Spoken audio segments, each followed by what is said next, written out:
എന്റെ ഏകുട്ടി ഇപ്പോഴാണ് അറിയുന്നത് കേട്ടോ, വെനസ്ഡേ അവളുടെ ബർത്ത്ഡേ ആണെന്നുള്ളത്. അപ്പൊ നമ്മൾ ആ വഴിക്ക് തന്നെ മോട്ടിലേക്ക് പോവുകയാണ്. അവൾക്ക് ബർത്ത്ഡേ ഡ്രസ്സ് എടുക്കണമല്ലോ. അത് പറഞ്ഞിടം തൊട്ട് എന്റെ ഏകുട്ടി കണ്ണടച്ചാണ് നടക്കുന്നത്. കാരണം ആള് പറയുന്നത് ആൾക്ക് സർപ്രൈസ് ആയിട്ട് ബർത്ത്ഡേയുടെ അന്ന് കണ്ടാൽ മതി ഡ്രസ്സ് എന്നാണ്. അങ്ങനെ കണ്ണടച്ച് അവിടെയൊക്കെ തപ്പി തപ്പി നടക്കുവാണ്.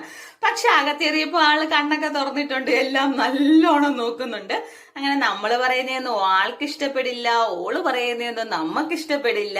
അങ്ങനെ അങ്ങോട്ടും ഇങ്ങോട്ടും കുറച്ച് കലപില കശപിശയൊക്കെ കഴിഞ്ഞിട്ട് ലാസ്റ്റ് നമ്മൾ രണ്ടുപേരും കൂടെ ഒരു ഡ്രസ്സ് ഇതാ ഡിസൈഡ് ചെയ്തിട്ടുണ്ട്. ഇതാണ് ഇനി അടുത്ത ടാസ്ക് ആണ്. ഇതിനുള്ളിൽ ഇടുന്ന എന്തെങ്കിലും എടുക്കുക എന്നുള്ളത്. ഞാനൊരു വൈറ്റ് ആണ് എടുത്തത്, ആൾക്ക് അത് ഇഷ്ടപ്പെട്ടില്ല. ആൾ അവസാനം ഈ ഒരു പിങ്കിൽ എത്തിയിട്ടുണ്ട്. പിന്നെ എന്റെ അല്ലുക്കുട്ടനെ വിടാൻ പറ്റില്ലല്ലോ, അവന് ഈ ഒരു കക്കാശി കാർട്ടൂൺ ഭയങ്കര ഇഷ്ടമാണ്. അപ്പൊ അതിന്റെ ഒരു ഫ്രീ സൈസ് ടീഷർട്ട് ആൾക്കും എടുത്തിട്ടുണ്ട്. അത് കഴിഞ്ഞിട്ട് പിന്നെ നമ്മൾ ഏക്കുട്ടി പുറത്തിറങ്ങിയൊന്നും കഴിക്കാൻ മേടിക്കാതെ വരാറില്ല. അങ്ങനെ എല്ലാം കഴിക്കാനൊക്കെ മേടിച്ച് വീടെത്തിയപ്പോഴത്തേക്ക് അല്ലുക്കുട്ടൻ സ്കൂളിൽ നിന്ന് അവിടെ എത്തിയിട്ടുണ്ട്.